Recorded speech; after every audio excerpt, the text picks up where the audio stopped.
Hello and welcome to another Cigar Advisor Cigar Review panel, Cigar Review. I'm Gary Korb, Executive Editor for CigarAdvisor.com, and today we are going to be reviewing the HVC Edicion Especial 2018 Corona. Yes, it is a limited edition cigar made with tobaccos grown on the Aganorsa estate farms, and we all know how good they are, but how good is the cigar? That is the question. So without further ado, let's get to our delightful panelists. Without him, there'd be no such thing as male toxicity. It's Tommy Z-Man, everybody. I'll clap to that.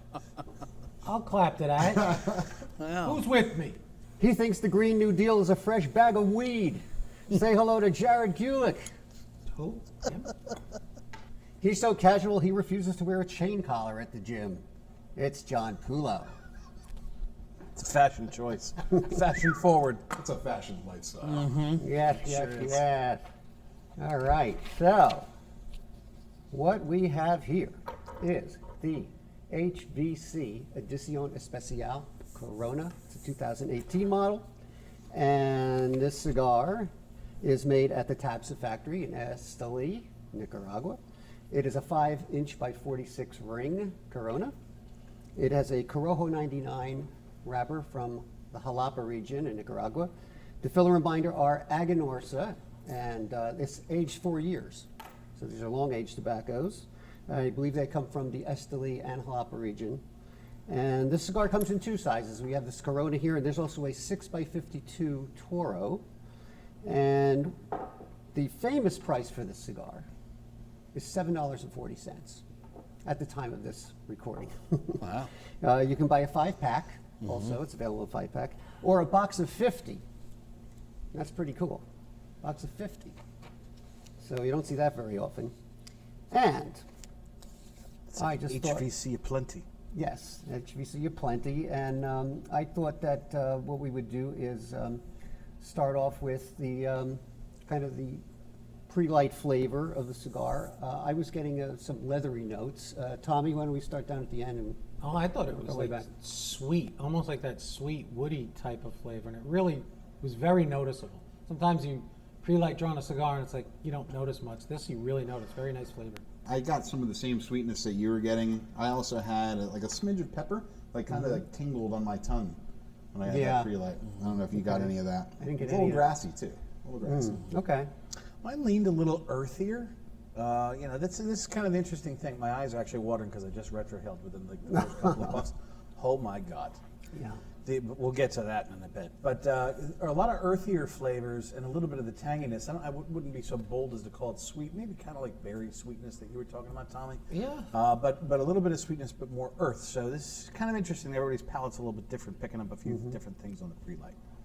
Yeah, I'm now that I've just have lit it, I'm getting a lot of pepper on this, and I got Oh, a lot yeah, of pepper boy. on the base sample too. Tom, how about you? Is it peppery I for don't you? think Did it round peppery. I think out? just spicy. I don't really consider it peppery. Very flavorful though. I mean, this is a cigar like when I smoked the first one the other day, the baseline one. Explosive flavor. Now, Jared and I both said first 1, 2, 3 puffs. It's like holy mackerel! It just bangs you with flavor. A lot of flavor. Kick in the gut, yeah. Is that where you got kicked? I got lower. I'll keep it to the gut. So yeah, for me it was definitely a kick in the gut for the first few puffs. But I had a unique experience. I got like a roasted sunflower seed vibe off of the toast. And I noticed when I smoked this on Friday, you said you got that aroma, but you didn't get the taste. Right? You know what? It wasn't until I had to go to the flavor wheel and go ahead and I'm like looking through my spices and seeds and nuts and whatever. And I think it took probably about a good 15 or 20 minutes to nail down what that smell or what that aroma was. Right. Right, to figure out what it is. So, but yeah, I mean, very rare, very not often found aroma or taste that you normally get in a store. I didn't get that taste, but I'd like to hear more about what you had as far as aroma goes.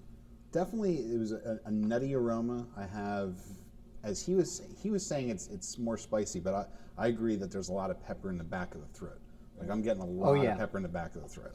Oh, yeah. And after what you just told me, I'm a little scared of retro right now. I don't want to be crying on camera here. Well, I'm kind of a lightweight when it comes to some of that stuff. But, you know, a generous mix of flavors and you know, as we're talking about pre-light, suffice it to say, because I like to use Gary's phrases a lot when he's not using them, is that the construction on this cigar, HVC, you know, special edition, but pretty much any HVC cigar we've seen, and we'll talk a little bit about the boutique aspect of that in a minute. Picture perfect construction. Absolutely. You know, if there's one thing that you can, if you have in your mind's eye of what the perfectly rolled cigar looks like, you know, obviously you want it to be consistent in color. This has a great caramel color to it that's consistent from head to foot. You know, the veins seem to be pressed nicely, or at least what looks like pressed nicely flat. Just a hint of oil across the wrapper, a very nicely applied triple cap. So this is an expertly crafted cigar that was, you know, obviously more than just for looking at. But once we get into it, and especially too, ideal draw. Oh, yeah, yeah, it's hit on all those points for me. Tommy, you know a little bit about the brand. Why don't you give us a little background for the... I think a lot of you guys may not have heard of HVC. They haven't hit the market too long ago, actually. And HVC stands for what, Jared? Havana City. Havana City. So, but they are making a few cigars, and they make the Cero, which comes in a natural and a Maduro. Which they're just terrific. I mean, really flavorful cigars, not that expensive at all. And then they came out with a Maduro version that comes in a box that's like kind of a longer, not as wide a box, but that has two sizes in it, more of a Corona Gorda and almost like a short Robusto. And that's a broadleaf that is so sweet and out of this world. So these guys are making great cigars. So this is the first time I think any of us are smoking this. And I'll tell you what, it just follows suit. Everything that John said about the draw is incredible. Guys, that's not to be underrated, how good a draw is on a cigar and how good it can make the pleasurable experience of a cigar a great draw. This is just such a huge mouthful of very, very creamy smoke and very effortless. But as far as taste goes right off the bat, I guess I'll start with that. I mean, a couple of us, I think, said we got kind of a citrusy sweetness I got in here. And what's really interesting, you know, John, you were saying about berries, almost like, you know, when you have like a tart strawberry or like raspberries, you know what I mean? Almost like that little tartness to it. That's what I got, and I don't get that a lot in a cigar. Usually it's kind of a sweet berry, or almost like when you have a cherry that's that way too. I get this in this cigar, and very different, incredibly flavorful. What do you think? No, I think it's excellent. My base flavors for it, I would say it has. We had talked about it in a previous video too. That telltale Corojo sweetness to it. Yeah. It's definitely there. I'm getting a little bit of spices and almost like a fresh bread. And I did finally try that retro, and I'm getting almost like a fruit or like citrus. Huh. Really? Yeah, Well, it's that's what I almost, got. or maybe even floral. I got It's that kinda on the hard to retro nail hill. down, Yeah, you know? there's some floral component to it. Definitely but I didn't get that nuttiness. till Are you later. guys getting that? John, are you getting nuttiness? Yeah, I Yeah. am actually. There's mean- like I got a list going here of a couple different things because I would, you know, I'll peg this thing at, you know, knowing what I know about it already, more than sufficiently complex. Oh yeah. You know, but so I know you had some more of that baseline. What else do you eventually find in here? I'm getting a little bit of earthiness, a little bit of leather. There's still a lot of nuttiness in there. I would say nuttiness is probably the overarching flavor profile I'm getting off this cigar. And just a little bit of pepper now. It's kind of mellowed out that I'm a little bit into it. Okay, Gare, how about the flavors? Well, I'm still getting over a cold, to be fair, so All right. Jeez, when is that not happening? Come on. I don't know. But the cigar for me is a little bit on the peppery side. It definitely has a peppery finish. Is anybody getting a peppery finish at Yes, least? Yeah. definitely on the fence. I'm getting a little bit of that, you know, Nicaraguan earthiness and a little bit of that charry thing going on. But it's basically very, very balanced. But and the draw is great. But it's a little peppery for my taste right now. It's rounded out a little bit, but Yeah. like I said, it might be just overly sensitive to it. You So- might be, because I'm not getting that as much. Are you? As much that? No, that kind of front-loaded sensation, I totally got that, Yeah, like Gary that's did, fine. and it kind of, which is good, you know, if the situation calls for it, you know, and that kind of headiness burns off by about maybe the first half to 3/4 of an inch. It's kind of right now where it's really starting to settle in. Which, Yeah. by the way, the burn is real nice on yeah. this. You know that we said Corojo, right? Mm-hmm. Or Yeah, Criollo. 99. No, it's Corojo 99. Pro 99. Corojo And 99 we're growing a is- jalapa, which is a nice sandy, loamy soil, and it's usually a little sweeter. is burning nicely. A little bit of a flaky ash, but you guys are checking pretty much most of the boxes I have for flavor too, with a few exceptions. Once that pepper wave starts to go away that Gary's talking about, I'm starting to pick up some of that nuttiness, a little bit of roasted coffee. There's a peppery undertone and kind of a salty sweetness in there too. That if you're not tasting berries, maybe it's kind of that more salty sweetness that's hitting the sides of the tongues and something like that. And then as things progress, you may notice some of the things because the transitions are very, very smooth. And eventually it works its way into that roasted nutty and more warm flavors and this big, fat, full, and well-rounded smoke. This thing is a mouthful, even though it's only a Corona size. It is a mouthful of smoke, and the retrohale full of spices and a deep woody flavor to it. You know, John, I was saying to you guys before that I'm wondering if you're getting hit so hard with some of this stuff because of the size, because it is a smaller 46 ring 5-inch, and I would really love to experience this in like more of a Toro size or something to see how Yeah, it changes. I agree. Because Yeah. I'm telling you, because what Gary said, getting hit hard, it is the first thing I said, right? Is this explosive flavor in the first few puffs. And I didn't find explosive too strong, just wicked amount of flavor, and I like that. And like John said, it does start to settle down and round out for you. But I'm just wondering if it's because of the small size we're smoking. You know, I'm sure you guys would like to try the bigger sizes and see how it handles, because you're definitely going to find a difference. You know, if you smoke something this size and then smoke a 660, you're going to find a very big difference in the flavor profile and the smoothness and everything else. Yeah, the Corona is the proverbial putting your thumb on the hose. Cigar size. Talking about concentration and pressure, you know. I found that now I'm about an inch in or so, and if you draw really slowly on it, you can I'm getting like some cinnamon and some more of that nuttiness, you know. Okay. But I'm still getting pepper, and a lot of people like peppery cigars, you know. I mean, so if you like that kind of cigar, and this is really, I mean, it's so well made too. I mean, you know what? It's interesting. When I smoked the baseline sample, I thought this was an Ecuadorian Connecticut wrapper because it was a little darker and it's very silky. Do you notice Right. that? It's really, I do. It feels really good. So Yeah, just like I said, just a little bit of oils on it, but very smooth, very nice, very very well made.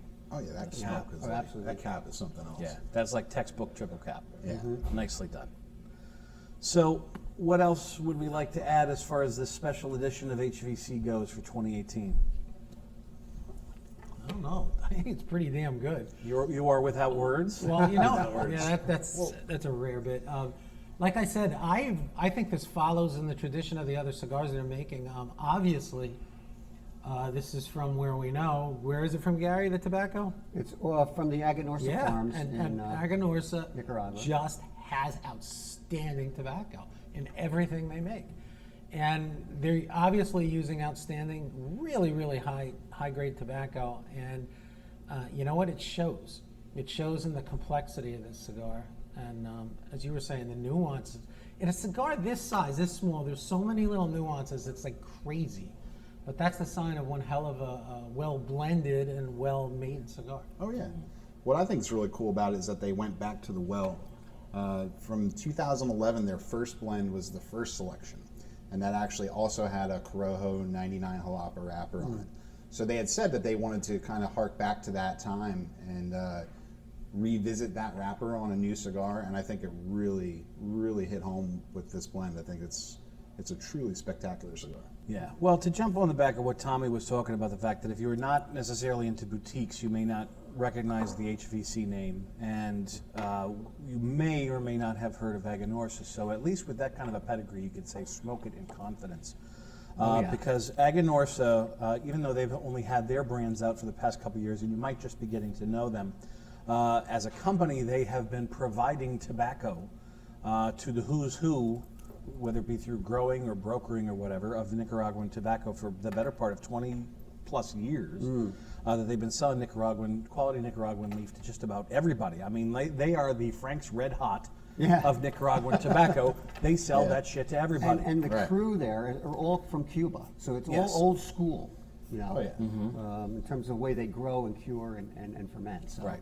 So you may not be familiar with Aganorsa, but you probably have had Aganorsa grown tobacco and just not realized it. And that's where the heart of this HVC blend lies. And I would say if we're going to wrap this up in terms of what kind of a experience that this is all about, I'm leaning with Camp Gary over here and saying that this is bold, but as a Nicaraguan puro recipe under a Corojo wrapper, it delivers on its promise for sure.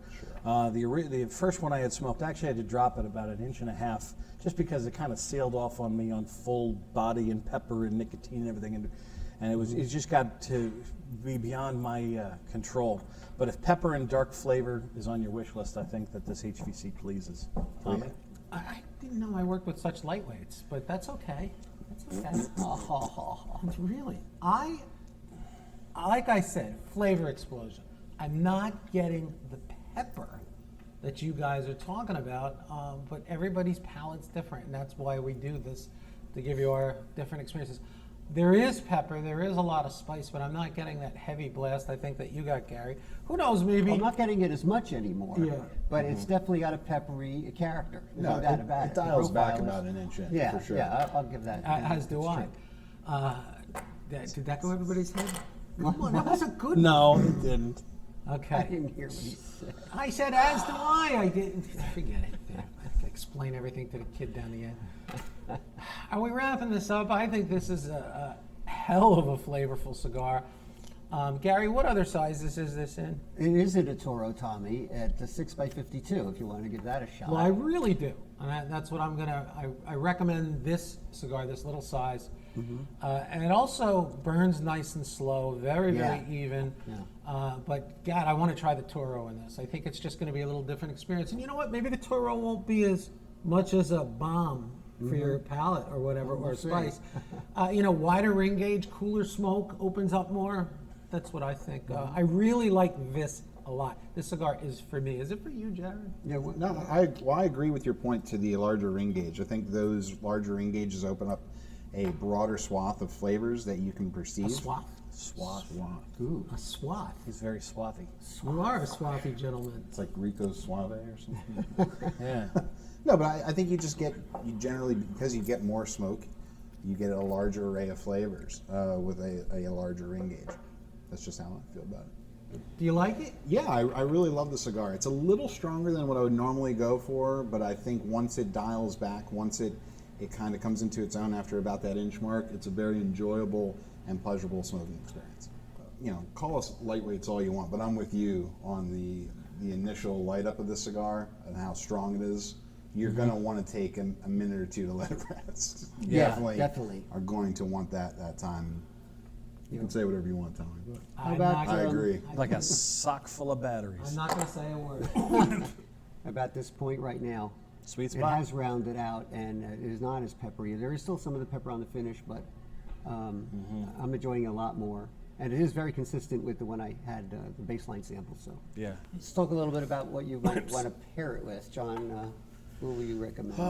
Well, something that's peppery to me demands something that's gonna kind of be a heartier single malt or a bourbon that's less sweet. Really? See, I would go the other way and go with something a little sweeter to make up for the Gary's going the other Spice. way. You But could do that's, that too. That's my thing. Right. Like a good old long-aged dark rum. See, I'd go the beer route. I'd go for an ale, like a Interesting. Smithwick's or maybe even like a Newcastle, because they're smooth, and that smoothness would be a nice contrast to the sharp tinges. Now of you have pepper me get. rethinking my choices, and now I'm thinking like Irish whiskey and something sweet. Boy, I think I'm going to get debilitated trying to figure out a good comparison or a good pairing. Watch for the part 2 when we're all drunk smoking the cigar. I'm thinking about a Taylor ham, egg, and cheese. Oh, Jesus. Actually, I think it would go awesome. It's Taylor ham. It's not pork roll, so get over it, right? Even though the package says Taylor pork roll. But that's okay. No, the original package says it's Taylor ham, and that's all there is to it. Drink. I've been talking about wine a lot lately. I've been trying to get my friend Jared here into wines, and you can go two routes, like Gary says. You can either match it, or when you pair, right, a drink with a cigar, you can either match the profile or do complete opposite profile. Either or is nothing bad. If you want to match it, Australian or South African Shiraz. Shiraz is a very peppery wine that would really go very well with this. I would smoke if it was a heartier wine like a Cabernet, a Northern California Cab. But wine would go tremendous with this because it has deep, rich flavors, a lot of mouthfeel, just like me. So I would agree with that. Now, So there it is. Could always go with Sunkist. Jared drinks Feeling Sunkist Sunkist. orange soda with He's his got cigars stock in him. in the office. Yes, he is. He owns 12 million shares. So there you go. Well, now it's 12,000,001. There you go. Yeah, take us home there. all right, Home well, fella. that just about wraps it up for the HVC Edicion Especial 2018 Corona. It is, I think we all agree, it is well built. It smokes really nicely, has dense smoke. It burns beautifully. I really can't say anything negative about it. And we want to thank you for tuning in, and please make sure you catch cigaradvisor.com on our page. And don't forget that HVC Edicion Especial cigars are available at famous-smoke.com. And you can also follow Cigar Advisor on Instagram and Twitter. And what else do we have here? Well, Facebook, of course. And don't forget to watch us every Wednesday on Facebook Live at 3 o'clock Eastern. Ish. And, yeah. And YouTube videos. until our next review, Well, they're already here, so they know that. Yeah. happy smokes.